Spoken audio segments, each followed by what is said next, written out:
A lot of clients contacted me and market sounds great, but how can I prepare for home ownership? 5 tips on budgeting for a new home. Hey guys, it's Kenton Becker with American Pacific Mortgage, and I'm here with another weekly video tip. Last week, we talked about just the housing predictions in the market in this new year that we're going into. A lot of clients contacted me and market sounds great, but how do I get into a house? How can I prepare for home ownership?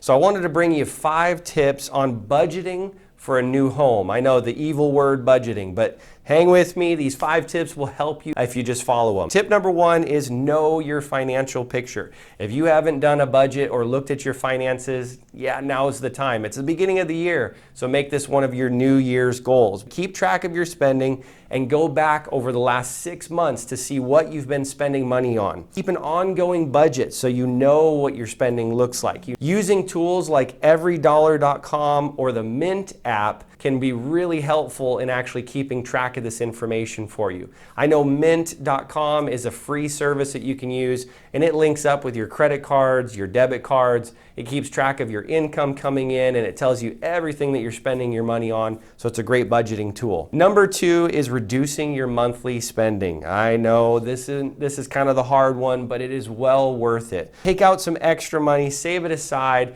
try to reduce any of those extra little things that you spend money on. And using services like Mint or everydollar.com, those are going to show you those things that, I didn't really need that, or I kind of spent over here that I didn't really need to spend there. So reduce those monthly debts down as much as you possibly can. Number 3 is practice making monthly house payments. Let's just say that your rent is $1,500 a month, but you're expecting that a house payment might be $1,800 a month. How do you know if you're going to be comfortable handling that amount? What you do is you keep making your normal rent payments at $1,500, but that extra $300 difference between what you think the house payment might be, take that $300 and set it aside in a savings account each month. This basically simulates what your house payment will feel like to your budget. You can go and you can test that for 3 to 6 months to see if you can actually handle a higher payment. If you find that, that actually kind of hurts a little bit, I don't know if I can handle it, now you can make those adjustments. You find that, I can handle that payment, I've been doing fine. Well, guess what? Now you have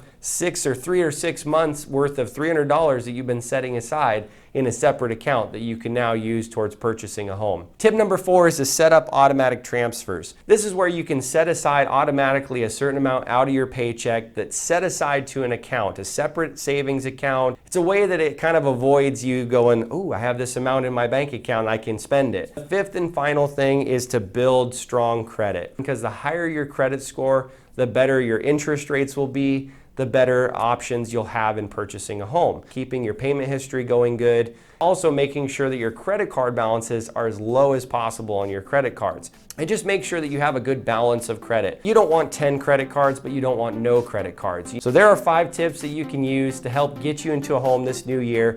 Give me a call if I can help answer any questions as well. 206-423-2552. Thanks.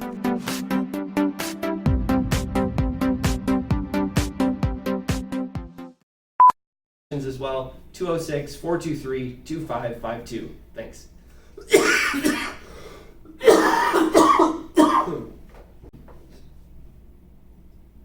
Son of a gun. I couldn't hold that in. It's probably gonna look like I'm crying now. Man, let's try this again. So there you go, there's a couple tips that will help get you ready and prepared for this new year in purchasing a house.